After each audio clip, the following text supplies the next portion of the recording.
So in this stream, I'm going to be reviewing my public YouTube portfolio, and more precisely, I'm going to be looking at the holdings that have done really, really well, and I'm going to go over my thought process for how I decide whether or not it's time to either trim down a holding, cut ties with it altogether because it's too high, or perhaps a company also that has dropped down too low. So the third company that I'm going to be looking at is Crocs, which has recently plummeted. It's dropped about 22, 23% in the last week because it had a really bad earnings report.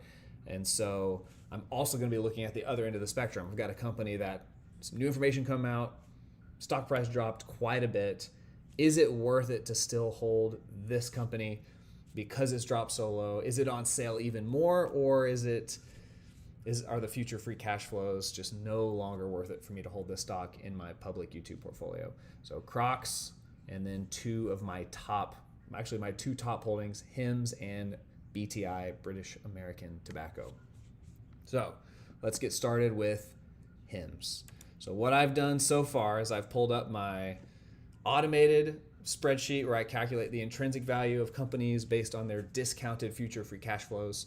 And first thing I do is I type in the analyst projections for revenue growth. And so as we can see with Hims, the analysts are projecting massive, massive growth. We're seeing 70% revenue growth in 2025 at the upper end and 53% revenue growth at the lower end. So the analysts all agree at all levels that Hims is going to be stacking on tons of revenue this year. And then going forward, it does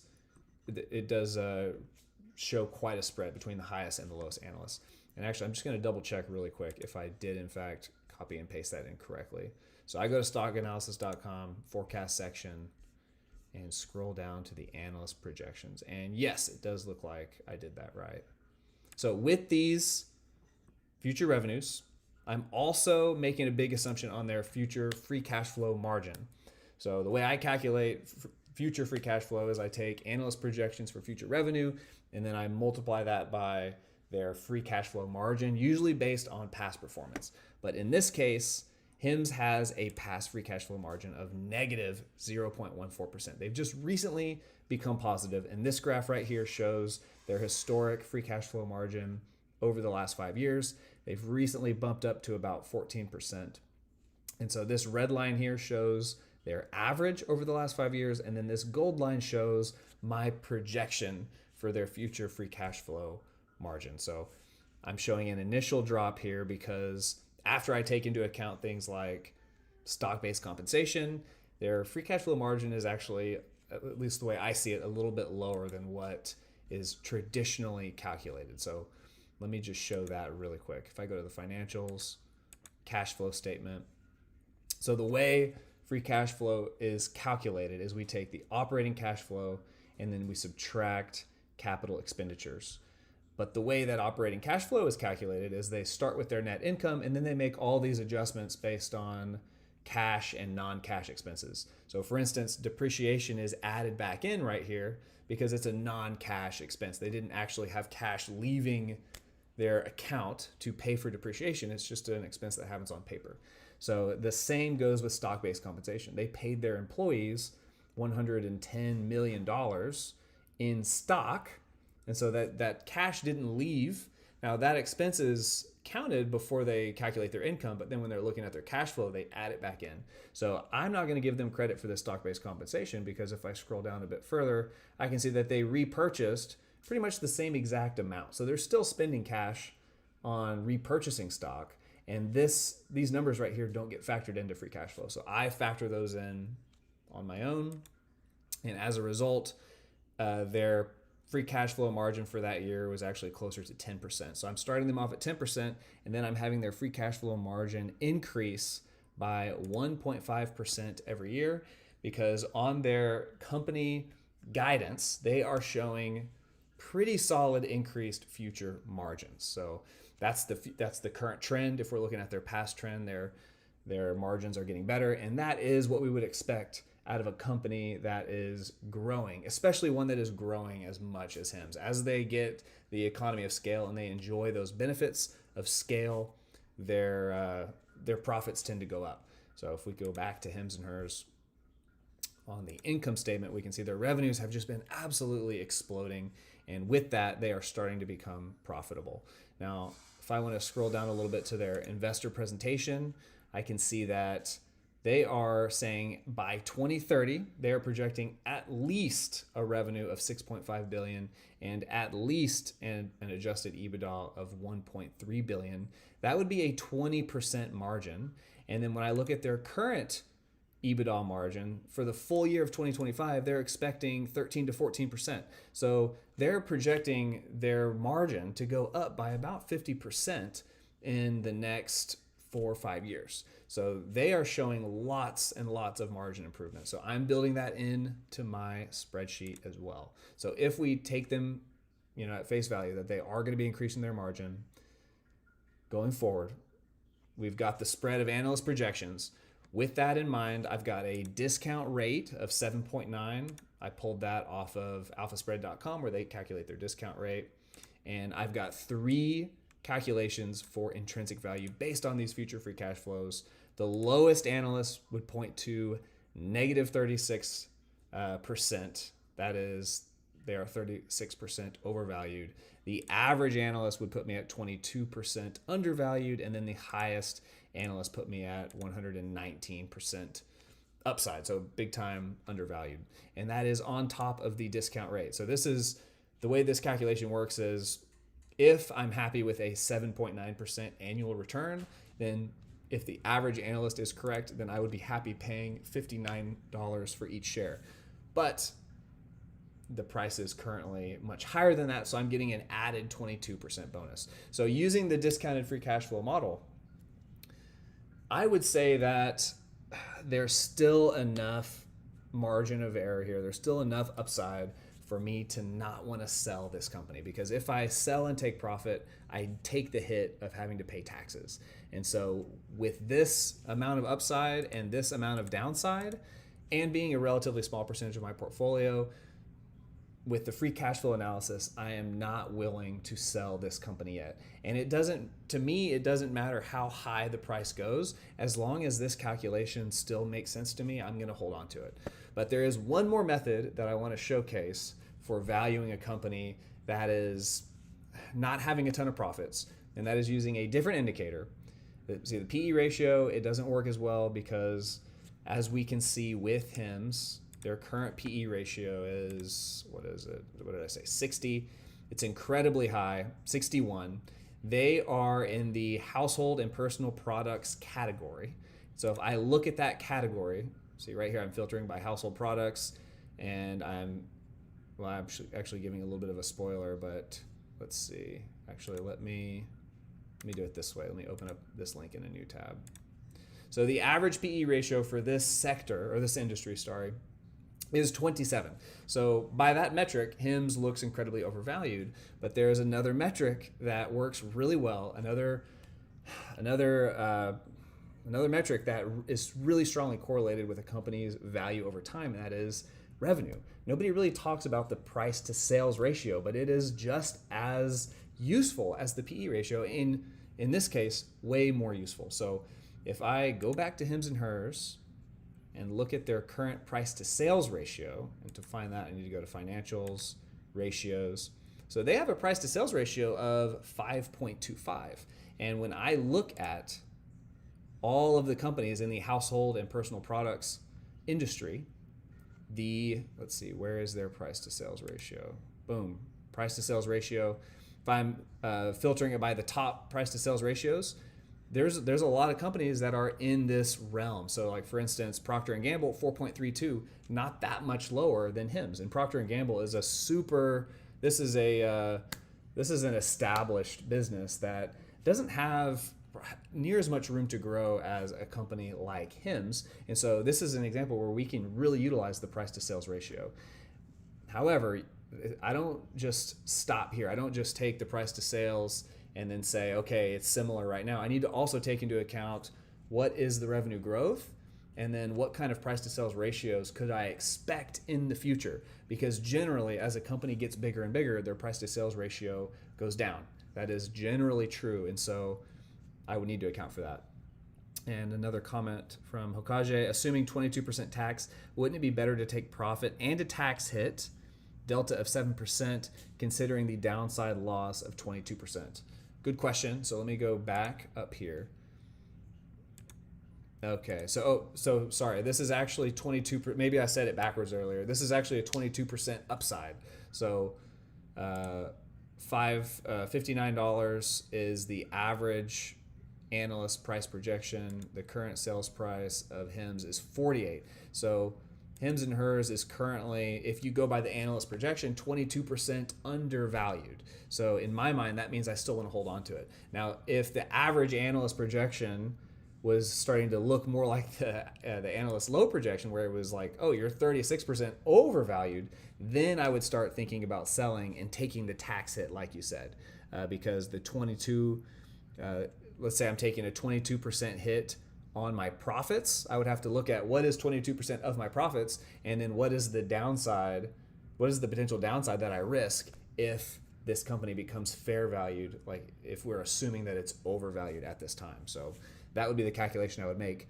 But because HIMS is 22% undervalued, it's just not meeting my threshold, especially because it's got a really high potential upside if the upper end of the analysts are correct, and I would have to factor in the tax hit. So I hope that answered your question.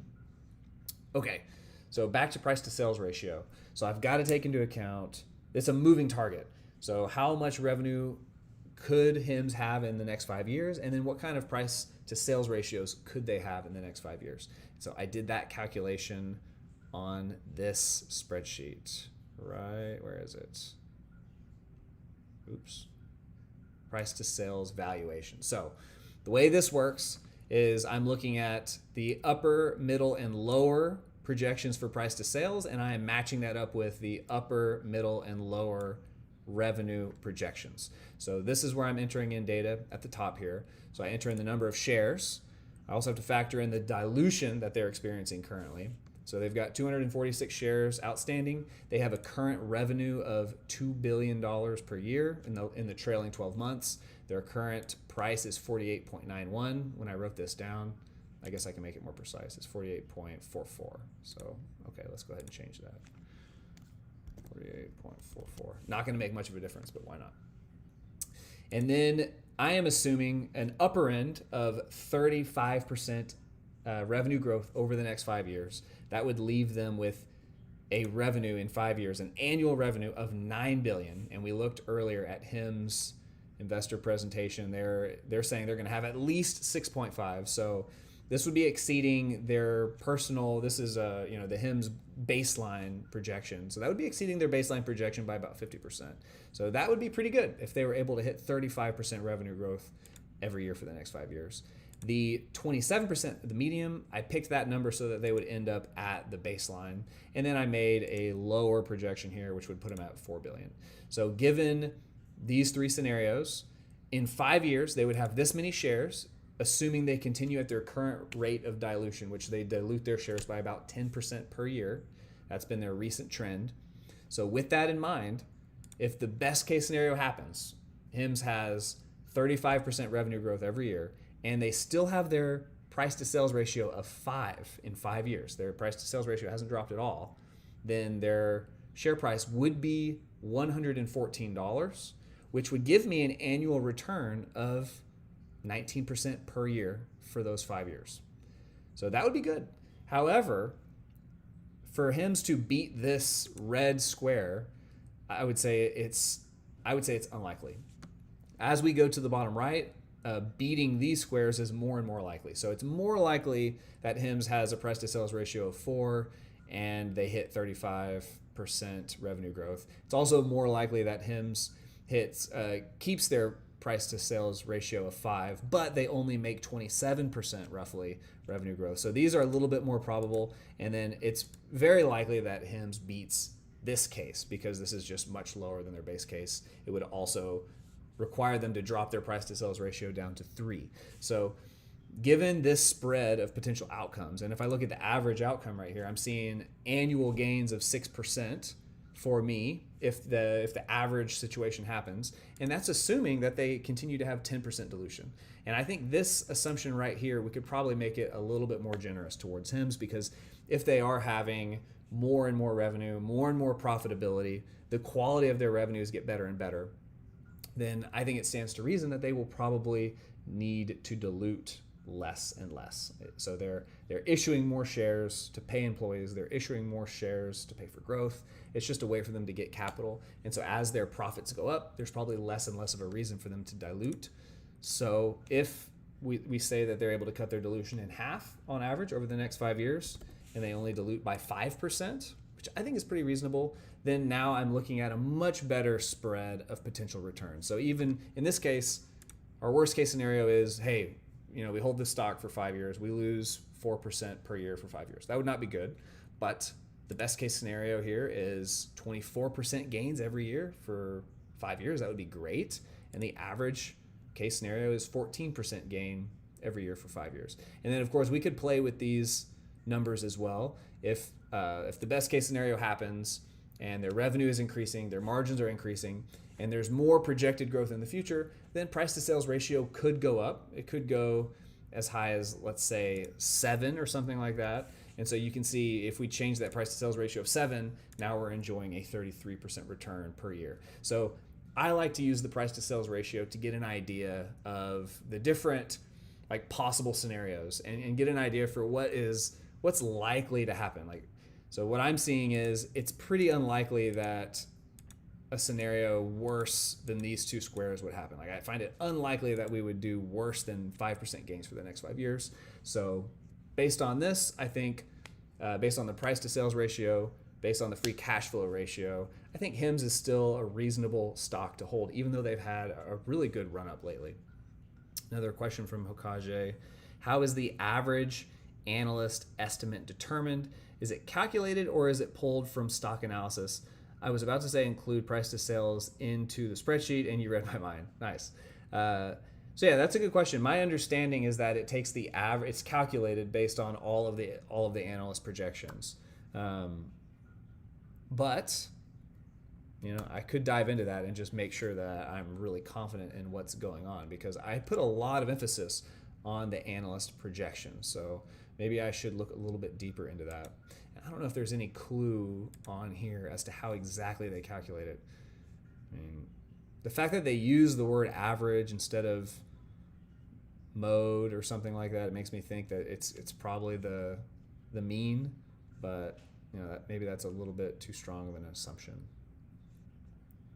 Also, they may be pulling analysts from other places, because for the buy and sell ratings, they only have a total of 2 analysts, but whenever you look at their stuff here, it implies to me that there's more than 2 analysts. But anyway, that's something that I should look a little bit more into. So my verdict for HIMSS, I'm going to keep holding. I'm not going to add to it because it's not crazy undervalued, but I see a lot of potential with this stock. I see a lot of potential with the company, with the business model. People are wanting health. Health is becoming more of a priority for people, and doing things in the most convenient way is also seems to be a trend. And so HIMSS kind of leverage both of those trends together, and they look like a pretty strong company in terms of their financials. One other thing I can look at is my Buffett supplement, where I use Warren Buffett's red flags and green flags to gauge the financial health of a company and whether or not it has a durable competitive advantage. I can see lots of green flags and lots of red flags. So their profit margin is still a red flag. However, this is trending towards a green flag, I think, because we're seeing this company scaling quite a bit. Their selling, general, and administrative costs are a pretty solid chunk of their gross profit. So I don't like to see that. But they have great gross margins. They have low R&D, and this is the big one right here. If I'm investing in a speculative company, I do not want to see a high interest expense. And this right here is their interest expense as a percentage of their operating income. And right now it's 0%. So that's not, they don't have a bunch of debt that's holding them back. 0 long-term debt. I'm seeing their profits going up, earnings per share going up. I'm seeing retained earnings now going up where it was going down, but it was Looks like it was turning around over the past few years because we can see these percentages are going up. And then inventories and profit are going up together, which I do like to see. Goodwill is constant. Cash is going up while debt is staying pretty flat. So there's enough green flags here to counter out the 2 red flags that I saw. This is, well, actually, and this is another red flag that I hate to see. This is that 10% dilution that we were factoring in on the price to sales ratio. So I would really like to see them turn that around. Now, another thing I like to check is, do they have any big debt payments coming up? Now, I know on here it's showing 0, but I did look at HIM's most recent annual report, and I could see they have a little category for debt. So in May, so it's not really showing up yet on stockanalysis.com, but in May they did issue $1 billion aggregate principal amount of 0% convertible senior notes due in 2030. So in 2030 they are going to have $1 billion come due. So that's several years out. It is a big chunk, but I think in a couple of years, maybe in 3 to 4 years, I might take that upcoming payment a little more seriously as I'm just deciding if I want to keep this company, because a $1 billion payment is pretty big. So let's move on to British American Tobacco.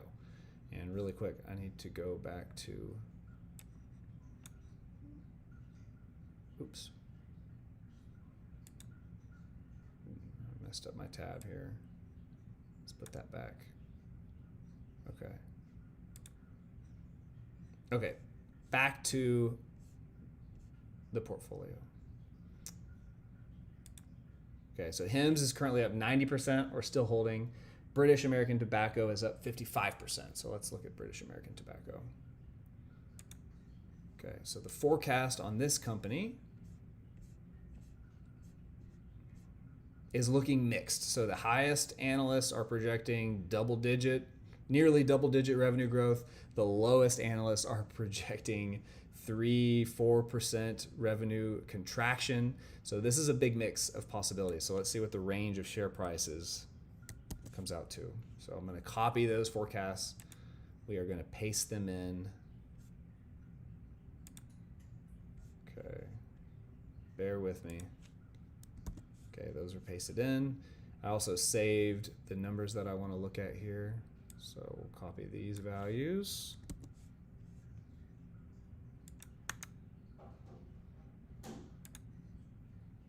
Okay, so with free cash flow margin over the past 5 years of 36.5, 0% margin growth, this company is mature, it's solidified. I'm not going to be pricing in much growth there. Annualized revenue growth over the next 5 years, I put my own estimate at 3. In years 6 through 10, I put it at 2, and the perpetual growth rate, I put it at 2. Normally, I keep this value equal to 3 because it's roughly equal to inflation. But because this is a riskier business model, tobacco, there's always regulatory risk.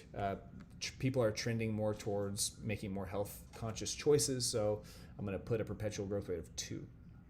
Now, with these assumptions in mind, I see the lowest analyst projections of a 24% downside and the average analyst projections at 2%, but not so fast. There is one more step we have to do.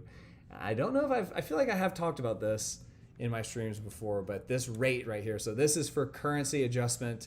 If I go to British American Tobacco and I go to their financials, we can see that this is in the British pound. So I have to make that change right there. So I need to put 1.36 because 1 pound is 1.36 USD. So with that in mind, it's going to change the calculation quite a bit. So 1.36.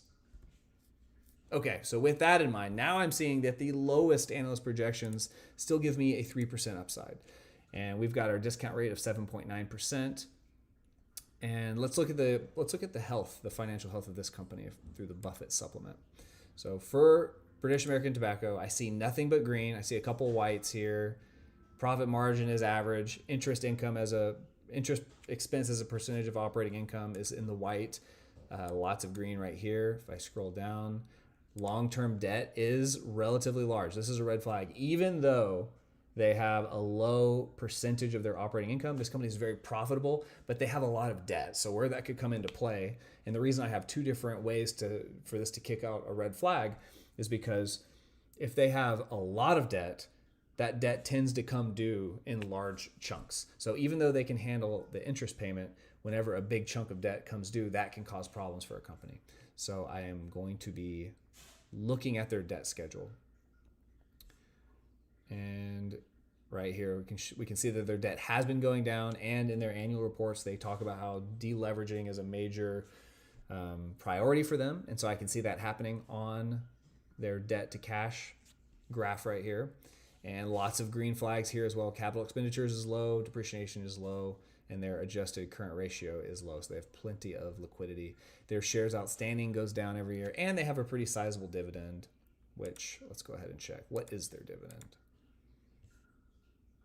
Okay, dividend 5.35%. So they return a lot of cash to shareholders in the form of a dividend, paying back debt, and buying back shares. So that is exactly what you want to see with a company like this. So with that in mind, let's go back to the dashboard here. Okay. Really big upside based on how much free cash flow we're projecting. Very small downside. So what would it take? So essentially it seems like what the market is pricing this company at is over the next 5 years, they are losing revenue 5% this year. They're losing 4% next year. They're losing 3.5%, 3%. They're losing revenue. And then after they go through this slump, they're able to turn it around and basically increase their revenue by 2% per year into perpetuity. So that's how the market is pricing this company. And if the market's right, then they're right at fair value. But when I look at this company's guidance and when I look at the majority of analysts' expectations, I just don't believe that future. I think that British American Tobacco is going to be more profitable than this over the next 5 years. And one thing I would point to is their future guidance. So this company does a great job of putting out lots of future guidance. So first of all, they talk about how much free cash flow they expect to deliver to their shareholders over the next 5 years. So right here, they're showing their current spread. So they've got dividends, share buyback, and deleveraging. So between 2024 and 2030, they're saying they're going to return $50 billion. If I average that over 5 years, or I guess I should say over 6 years, because it's 4, 5, 6, 7, 8, 9. Wait. Is that 7-year period? It's weird how they're showing this because they show 2024 here. I'm assuming this is a 6-year period. So with that assumption, that's 8.3 on average billion pound per year that they're returning to shareholders. Their average previously over the previous 5 years was 7.8. So they are increasing their free cash flow or their cash flow to shareholders. However, they're making this calculation right here. And then if I scroll down, I can see right here their future guidance. So for 2025, they're saying the top end of 1 to 2% revenue growth and a 1.5 to 2.5 adjusted profit increase. So future guidance is showing not a 5% contraction in revenue, but for 2025, a small increase in revenue. And then for 2026 and beyond, they are claiming 3 to 5% revenue growth. And so where is this coming from? Right over here, they're showing their new segment that they are building out, the smokeless category. So right here, we can see that smokeless consumers are increasing quite a bit. In 2022, they had 22 million, 22.3, and in 2024, that is 29 million. So that is that's a little more than a 10%. What is that? That's like a 12, 13% increase in consumers every single year. This new category contribution is now profitable as of 2024. And this has been a huge increase, a huge annual percentage increase. So what I'm seeing is their old segment is probably not going to experience much growth. And a lot of their new growth is coming out of this new category, which has just become profitable and is showing steady growth. So to me, that is the growth case for British American Tobacco. And they're just a cash flow machine. When I go to their financials over the last couple years, they have been dropping in revenue. So I see where the negative sentiment comes from the analysts, but I think a lot of that can be explained by the fact that their new segment has not been profitable. It's actually been losing money the last couple of years, and it is now profitable. So this is the year where they're seeing an increase in their revenue growth, and they're projecting 3 to 5% revenue growth going forward. How do they spend their money? We saw that they spend a lot of cash on share buybacks, dividends, and debt, and we can see that here. Their operating cash flow over the last 12 months is $9.2 billion. If I scroll down a bit, they invested $1.2 billion in securities. They paid back $3 billion in debt, which is going to increase their bottom line. They're going to be paying less in interest, and they're going to have less risk on their balance sheet, fewer liabilities. They repurchased $844 million in shares. They paid out $5.2 billion in dividends, and then other financing activities, they paid out another $2.3 billion.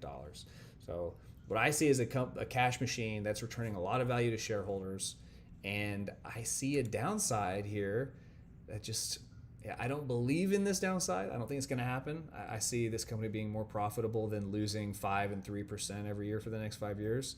And then their upside is pretty large on top of a 5% dividend. So British American Tobacco, even though it has gone up a lot in value, I'm going to be holding on to this company. Okay. And last but not least is Crocs.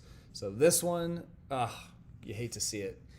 Really bad quarterly report. Well, their performance in Q2 was actually pretty good. They had their highest gross profit, I think, quarter ever.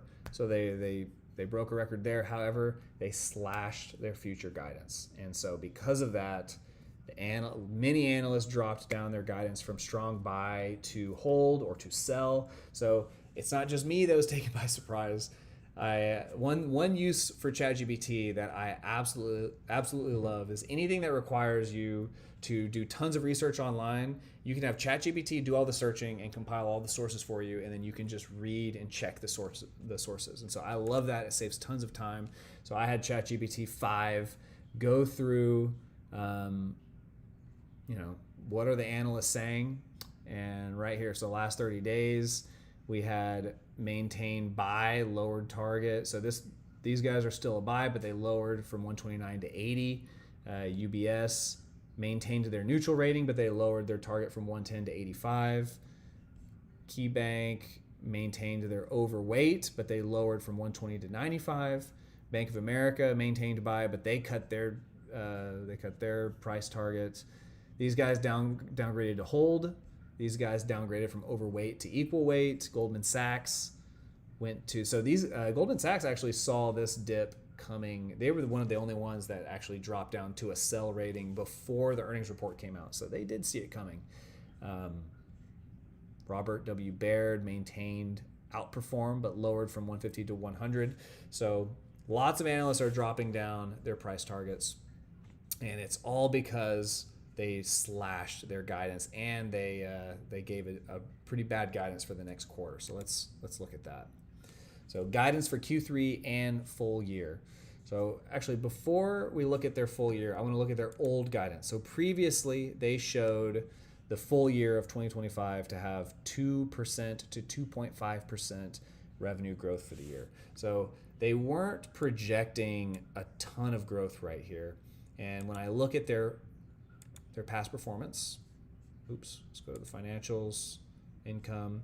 So their revenue growth has been slowing down quite a bit. And we're on annual. What am I on? Yeah, I'm on Crocs. So over the last 12 months, they've only increased their revenue by 2%. In 2024, it was 3.5%. And in 2023, it was 11.5%. Now they saw massive increases in revenue after COVID. They saw a huge spike in their popularity, but now they are starting to slow down quite a bit. So in their most recent press release, where is it? It is difficult to fully project the financial implications of changing global trade policies, as well as predicting how consumer sentiment and purchasing patterns will evolve in the back half of the year. As a result, we are not reinstating our annual guidance at this time. So they just basically pulled it. They're not telling us anything about their future revenue. They're just saying we're no longer confident that we can hit 2 to 2.5%. So I decided to do a little bit of math here. Well, before I get into that, let's look at what they did project. For the third quarter of 2025, they are expecting revenues to be down about 10% between 11 and 9 compared to the third quarter of 2024. So we can take what we know and we can look at a few different situations here for what could happen. So right here, this is what Crocs Q1 and Q2 revenues were. They're projecting a 10% drop compared to Q3 of 2024. And so I went ahead and projected a 10% drop as well for Q4. And if that is the case, they're going to have a revenue for $4.042 billion, and that would represent a 1.5% revenue drop for the next year. Now, they could go on to have even worse performance in Q4. They might drop their revenue by 15%, and that would give me a 2.8% drop. It could be even worse than that. It could be 20%, God forbid, and it could be all the way down to 4%. So just getting an idea of what kind of annual result we could get, could be as bad as a 4% drop in revenue. So how does this inform our free cash flow analysis? Well, before I get too ahead of myself, I need to enter in the price projections here. So let's first do that. Let me scroll down to Crocs forecast. We got some comments. Hokage, I believe Crocs future guidance was bad only for Q3, right? Not for the next year. So, you're right in that they gave a bad guidance for Q3, but the guidance for the year is implied, in my mind, to be bad because they removed it. Ryan asked, did you already go over ACN? No, I have not gone over ACN. I don't know that I'll be going over ACN in this stream, but maybe we can get to it. Price targets by institutions keep changing very frequently. Hard to rely on. It is hard to rely on. In that you're right, we cannot count on them being a single institution to be super consistent. I try to mitigate that a bit by going with average analysts. I try to look at the majority of analysts and see what is the direction that they're seeing as a whole. So we do the best we can, but I do think that it's better than the alternative. I do not have the time, or I don't think I have the ability to analyze these companies like the professional analysts do, and so at least having their input, I think, is really important. I think it's important to rely on experts when it can save you time and improve your accuracy. And you got to take the good with the bad in this case. The analysts can only react to new information as well. So this came as a surprise in many ways. Okay, so let's get these forecasts pasted in before I forget where I'm going. Okay. Now for Crocs, they've only estimated revenue for the next 3 years. So I'm going to have to do a little bit of estimating myself this time. So let's go ahead and copy that, stick it into my spreadsheet here. All right, so I'm just going to continue the trend here. So they're saying 8. Okay, so from BTI, they've got 6 and 7. I'll leave 6 and 7 in there. They've got 3.30. We'll keep going with 0.4%. We'll just keep that one going. For the bottom, we've got -5, -6, -6. We'll keep that going as well. So this is our new worst case scenario. Crocs loses about 6% revenue every year for the next 5 years. So how does that impact? Oh, and I also need to change these numbers here. My bad. So for Crocs, I'm going to grapple with the idea that maybe they've hit their peak. So we're going to look at their segment breakdown a little bit, but this is kind of how the market seems to be pricing Crocs. So if I assume 0% revenue growth, oops, and I copied that wrong. Let's paste values only. Okay. If we assume no margin growth, we assume 0% revenue growth over the next 5 years, 0% revenue growth into perpetuity, 0% over the next 5 years, and we stop calculating this based in pounds, then this is what's so crazy to me. Crocs is still 35% undervalued, even with this assumption that over the next 5 years, they're going to lose 6% revenue every year. And then they're never going to turn it around. They're going to have 0% revenue growth forever. I mean, this is what the market seems to be pricing this company at. Like, they're pricing this company to die. If we put in a negative perpetual growth rate and a negative growth for years 6 through 10. So just to recap, for the analyst low, we've got 6% losses, followed by 1% losses, followed by 1% losses. It's still undervalued. So that's what blows my mind about Crocs is they generate so much free cash flow and they are returning it to shareholders. So even if they're not increasing their profits, their earnings per share is still going up because they are buying back shares and they are giving all of their shareholders a bigger slice of the pie. Okajay, can I say Crocs to the moon? I hope so. And Crocs has already gone up since that big drop. If I remember right, I'm pretty sure I saw their price going up today. Did I not? Yeah, it's actually gone up 7% today. So from their low, which was 75, I hope somebody managed to buy at the low. They've already gone up to 83. So the market is already starting to perceive that massive drop in the beginning as a little bit of an overreaction. And that's the sentiment that I share as well. This seems to be like a massive overreaction. When I go to the 1 month view, they dropped from 105 down to 74. I mean, that's a 27% drop in one day because it seems like one of the big reasons here is tariffs. They reference the trade policies that's hurting their revenue, and they get a lot of their revenue from China. So big tariffs on China does directly hurt Crocs. So China's getting hurt, their whole international profile is getting hurt, and then their domestic segment has been dropping off. So I think this is a good time to pull up their segments. So they do a nice breakdown right here for this 2025 infographic. The Crocs brand as a whole is increasing their revenue by 4%. The revenue by region, so internationally, they increased their revenue by 16%, but domestically, they've actually lost 6%. So when I see this, I'm realizing that all of their growth is coming from international, and then we are tariffing the heck out of the world. So it's like the one thing that's going well for Crocs is getting hit with tariffs, and then they're losing revenue every year domestically. So it's a tough combination for Crocs. And then their Hey Dude brand overall has lost 4%. So their Hey Dude brand isn't doing super well. They're not getting any help there. And then internationally, they're not getting any help there. Domestically, they're not getting any help. So they have a significant roadblock. I don't want to downplay too much. I mean, they are getting hit right now. They're getting hit pretty hard, and rightfully so. Their price dropped. I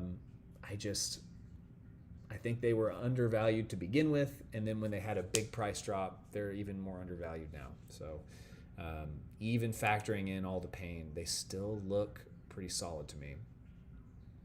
Right here, their adjusted operating margin, approximately 18 to 19%, and they are including the anticipated negative impact of approximately 170 basis points from announced and pending tariffs. So that is the primary reason for the big drop off in Q3. And I hate to see it. I do hate to see it. But they still look good. Let's tweak these numbers a little bit more. So if we throw -2, still undervalued. Perpetual growth rate of -2, still undervalued. -3, still undervalued. -3. Okay, so this is what the market believes. The market believes that Crocs is going to drop revenue by 3% every year forever. And then a price of 84 would be justified. So needless to say, I am going to be betting on the upside. And, Crocs, again, I've got 29 different holdings. So Crocs is one of my bigger holdings of that group, but it still represents a small percentage of the portfolio. I think, throwing 2% growth in here then that would be my projection. That's 175% upside, assuming 2% revenue growth. That's crazy to me. It seems like it's too good to be true. So let's look a little bit more at Crocs, how they return their value to shareholders. When I go to the cash flow, Yeah, 100% agree, Okage. Markets tend to overreact. For change and future guidance, we need to take a calm and composed approach and make decisions. 100%. Make decisions based on data. All right. So, trailing 12 months, Crocs had a net income of $236 million. They got some of that. So the reason their earnings went down so much is they had asset write down. That's from their Hey Dudes brand. Hey Dudes is not panning out the way they hoped. That's also bad for Crocs. These are losses on paper, but I mean, even though it's not actual cash leaving the company, it still represents Crocs admitting that Hey Dude is not working out. So that is a bad thing. Stock-based compensation, 35, not too high compared to their typical profits. So anyway, their operating cash flow, $837 million. They're putting $68 million of that into capital expenditures, and they are buying back a lot of stock, $578 million in buybacks. And now's the time for them to be buying back stock when the market has absolutely just dumped on this share price of Crocs. That is the best time to buy back stock. So we are getting this $578 million is giving us good bang for our buck. They do not pay a dividend. That is what they put it into. And in 2024, they did pay back $325 million in debt net. So they issued $100 million, but they paid back $425. And they have been, every year, they have been paying back hundreds of millions in debt. So they're deleveraging, they're buying back shares. I see Crocs as a relatively safe investment because they don't have a lot of debt and they're consistently returning money to shareholders in the form of share buybacks. So I like Crocs. I'm going to stick with it. Now, as far as we did have one request from Ryan for ACN. I can look at ACN really quick. Let's see.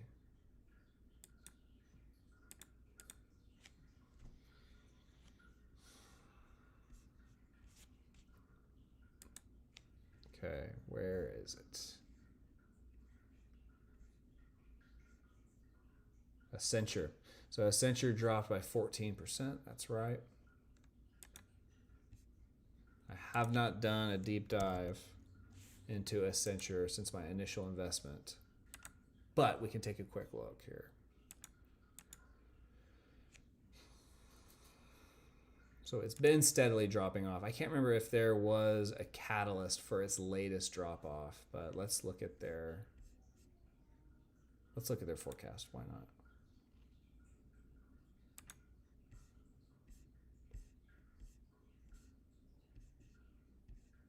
Okay, their revenue growth still looks pretty solid.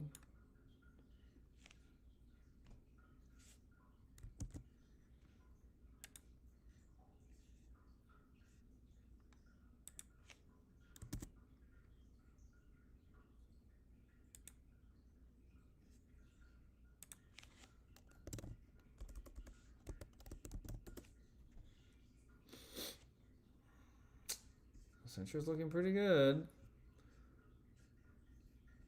Their average free cash flow margin is about 12. I've got it in here at 15, so I can knock a few points off to make it a little bit more conservative. And even with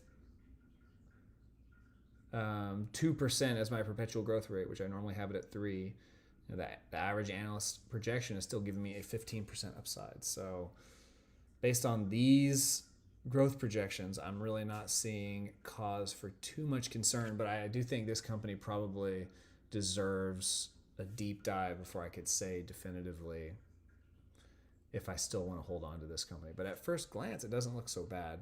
Let's check out the Buffett supplement. This company looks really good on paper.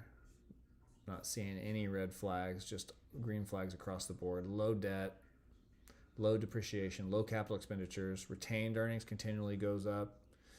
Their debt has popped up a bit, but they have pretty low debt compared to their profits, so not really too much concern. Earnings per share is going up, profits going up, everything looks good. Yeah, I'm not seeing too much initially to worry me, but let's see. ACN. Let's look at the investor relations page.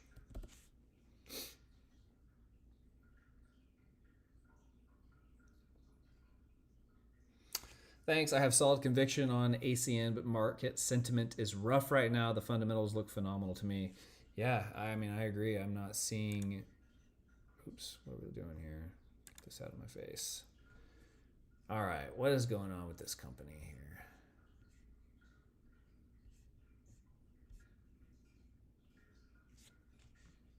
Did I not go to investor relations? I've got my, for the sake of the stream, I have my window. I don't know if y'all can tell. I hope it's showing up pretty well on here. I'm assuming like on this screen right here. I hope it's visible enough. But to make it visible, I've got it really small on my screen, so it takes me a little bit longer to find things.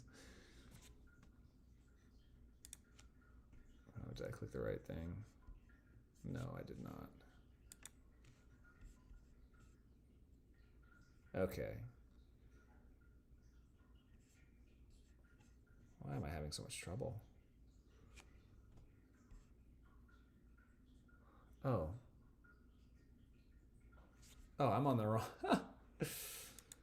I'm on the wrong thing? Slide Genius? What is going on? Oh, here we go. Wait.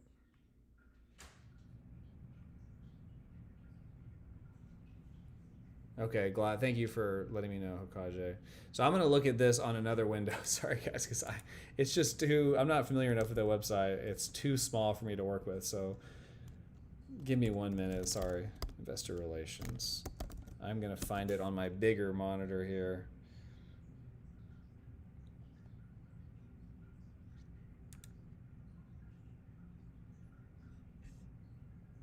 Okay, third quarter. Fiscal year 2025.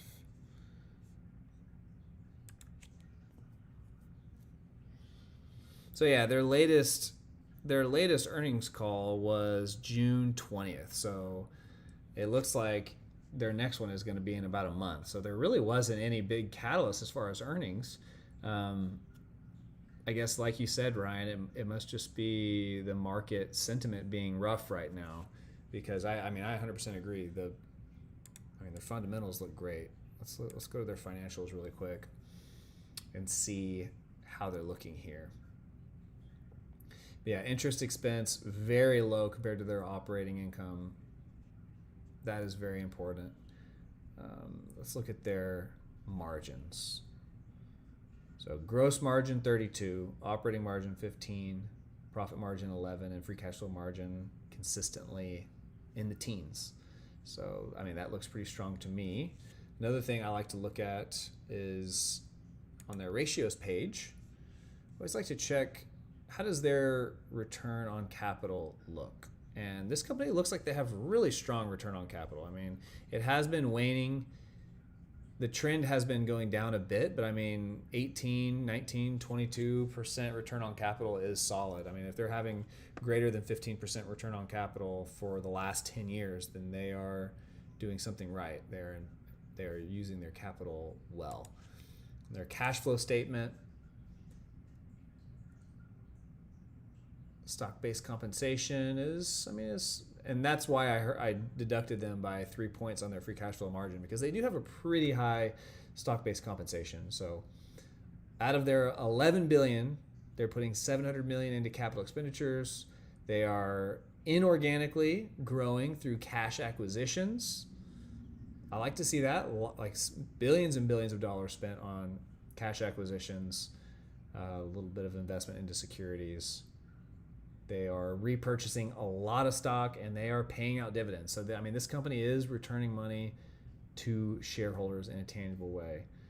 They're issuing some stock as well. So this is probably somewhat related to their stock-based compensation. But yeah, I think this company looks pretty strong.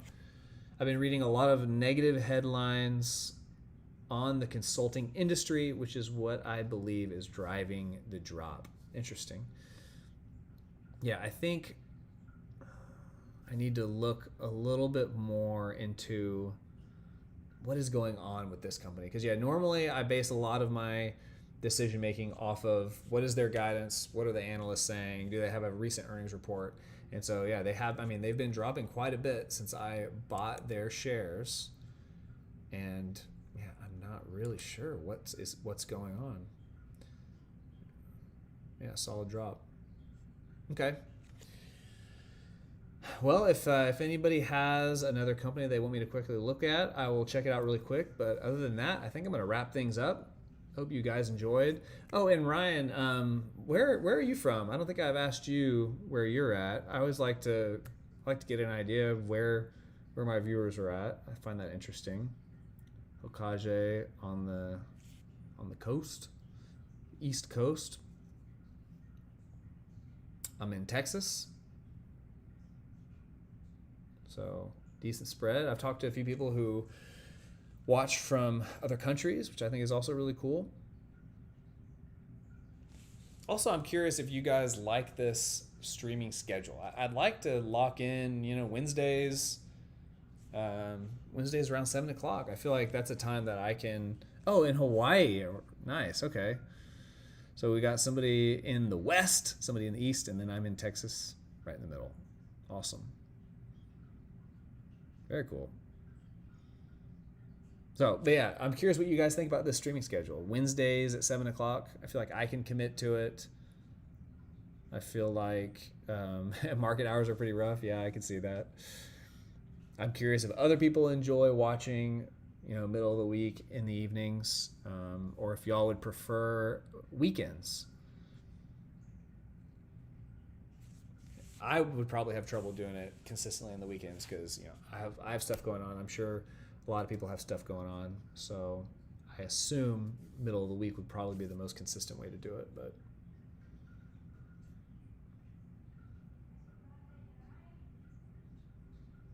yeah, maybe Monday night. A lot of people are missing a very good conservative investing strategy. Create your own index fund. Wednesday sounds okay. Any evening is okay for me. Awesome. Love to hear it, Okage. I'm always very appreciative when you tune in. Like bouncing ideas off of you, man. And yeah, that's awesome. Yeah, that is a good investing. I like it. Creating your own index fund of companies that you have high conviction in, give you some good diversification. Although, diversification is a double-edged sword, in my opinion. Peter Lynch coined the phrase diversification, and I think, it can hurt you if you're stock picking too many companies, so many companies that you can't keep up with. And, I think we just saw an example just now where I'm, for Accenture, since I invested in it, I haven't been keeping up with it. And so I'm not really sure exactly what's going on with the drop. And if you're stock picking, 100 companies, then eventually, at some point, your quality of stock picking is going to go down because most people just don't have the bandwidth to tackle that many companies. So, okay, Ryan says same here. Good for weekday evenings. Nice. That's what I like to hear. Well, let's plan on Wednesday next week around this time. Thanks again for tuning in, y'all. I really appreciate it, and look forward to seeing y'all again. Diversification with integral limits. Don't do entirety of the stock market. Yeah, 100%. I 100% agree. Yeah, I think for a lot of investors, you really can't go wrong. Like for your stock picking, I don't think you can go wrong just doing a handful, like 3 to 5, and then getting a lot of your diversification from index funds. I do think diversification is important, period. But for stock picking, you don't necessarily have to get your diversification from your stock picking. You could also just, keep that some percentage of your portfolio just focused on those high conviction picks, and then get your diversification the easy way with S&P 500, or if you like to do factor investing, you could look at you could do a value fund, a growth fund, a small cap fund, a large cap fund, stuff like that. So anyway, that's all I got for y'all today. Catch you next time. Thanks for tuning in. Close down the stream now.